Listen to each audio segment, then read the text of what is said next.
Kalau teman-teman lagi nyari mobil bekas untuk harian yang cukup fungsional, dimensinya compact, bisa dibawa kemana aja dan bensinnya irit, salah satu opsi yang cukup bijak adalah yang satu ini. Nah, ini adalah Daihatsu Rocky 1.0R Turbo tahun 2021 dan kita bakal lihat kondisinya seperti apa serta spesifikasinya seperti apa. Selamat datang di Autofun Indonesia, selamat datang di Karsam.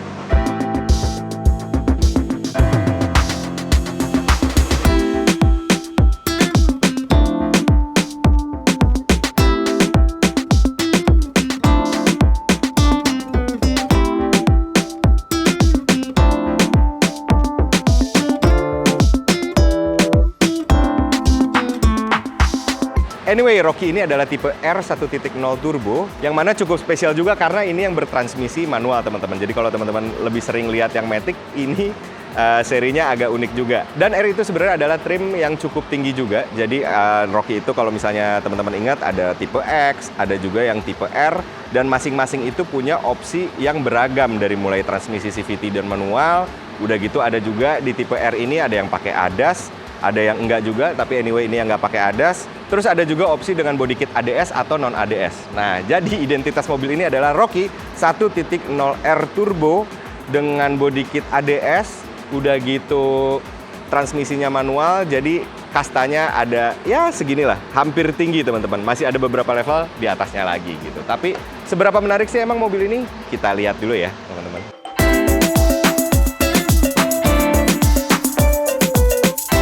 Mobil ini sendiri dijual 176 juta kalau teman-teman beli kredit, dan kalau beli cash itu 181 juta. Tapi kalau beli cash, teman-teman dapat lagi asuransi TLO dari Karsam, jadi akan lebih kerasa aman lagi gitu. Anyway, kondisinya sendiri mobil ini kilometernya sekarang 24 ribuan, yang mana itu angka yang cukup normal. Kalau kita bagi dari tahunnya, kurang lebih rata-rata perharinya sekitar dipakai 22 km lah.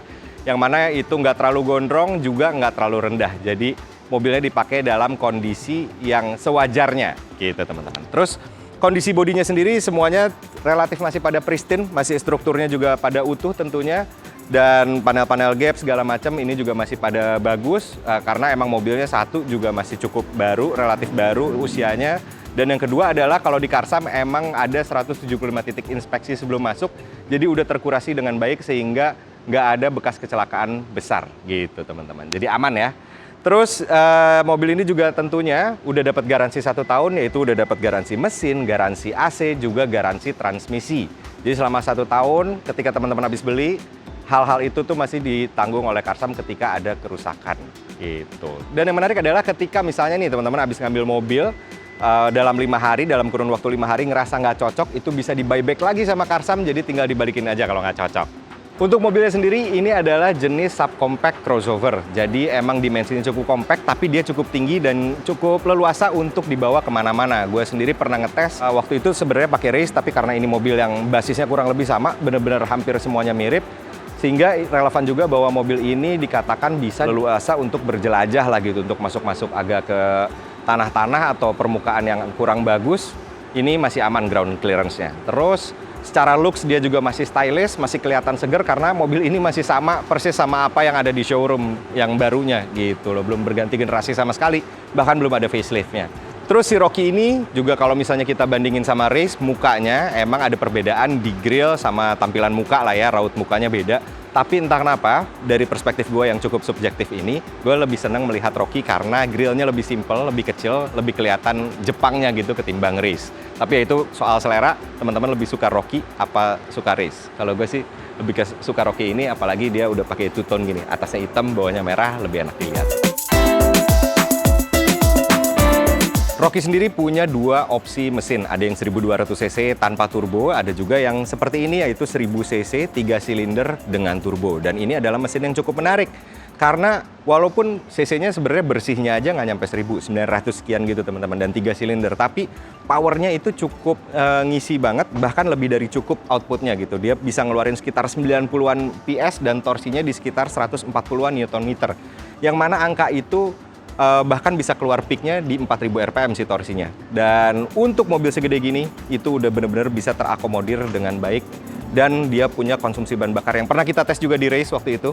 Tapi race-nya yang transmisi CVT, dia kombinasinya dapat 18,1 km per liter. Yang mana kemungkinan di mobil ini juga kurang lebih angkanya akan ada di segituan. Bahkan di yang versi manual ini, boleh jadi gitu kalau ketika kita nyetirnya lebih efisien, bisa lebih irit lagi teman-teman. Jadi intinya mesin ini nggak perlu dikhawatirkan karena selain tadi udah dapat garansi 1 tahun, emang mobilnya juga cukup bandel gitu, nggak terlalu banyak masalah dan konsumsi bahan bakarnya irit serta cukup powerful.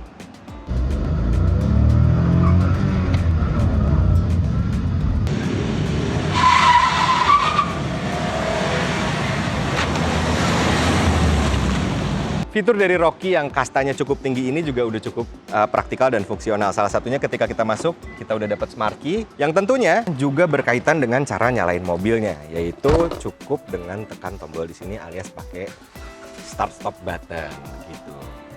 Jadi emang cukup praktikal untuk tadi masuk mobil dan nyalain mobilnya karena ini balik lagi adalah sebuah Rocky dengan tipe R yang mana itu adalah tipe yang cukup tinggi.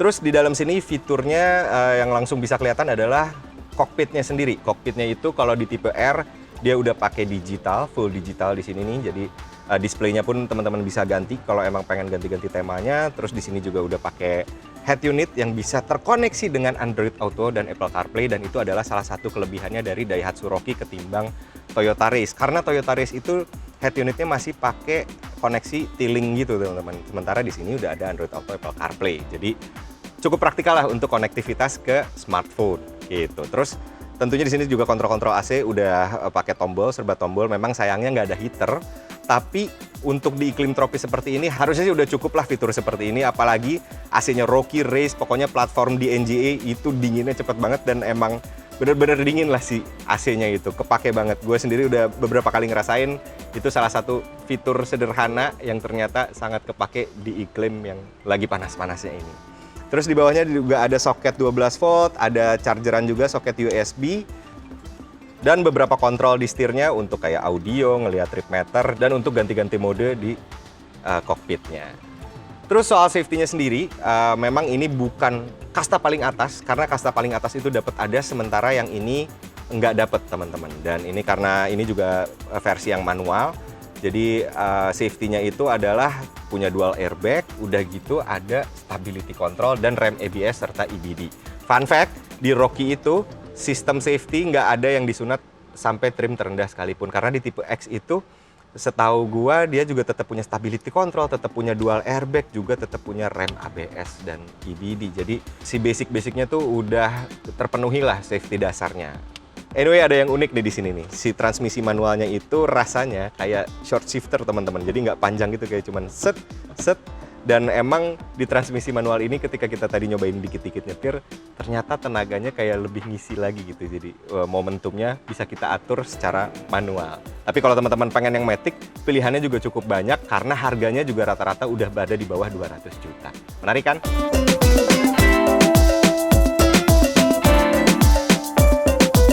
Dan soal practicality-nya di sini cukup banyak kompartemen, bahkan ada beberapa yang tersembunyi. Misalnya sekarang kita lihat dulu di door trim ini dia ada beberapa cup holder dan ada juga cup holder yang tersembunyi di sisi samping pengemudi, juga di samping sisi penumpang. Jadi ini rapi nih, kalau lagi nggak dipakai tinggal kita masuk itu kayak laci, set gitu. Terus ada beberapa cup holder sama bottle holder juga di door trim. Dan secara kabin, ini mobil sebenarnya walaupun sebuah city car nggak sempit-sempit banget teman-teman. Dia headroomnya masih cukup banyak, duduk di belakang juga masih enak, bagasinya juga bersisanya cukup banyak. Jadi emang untuk hari-hari mobil ini masih sangat fungsional dan juga masih sangat praktikal. Apalagi bensinnya irit tadi.